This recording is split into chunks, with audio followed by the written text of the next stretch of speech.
Hello! In this video I will show you how to set up VPN on Samsung Galaxy M55s. So you have to start by opening your Google Play Store, then click on search bar and type in Turbo VPN and click search. Now select this application and click install. Now you have to click open and then click on agree and continue. And now you can close this ad, then click allow and click consent.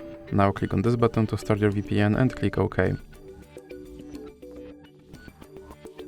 Now you can close this ad, and as you can see I'm connected to VPN in Canada. So that's it for this video. If you liked it, please remember to leave like and subscribe.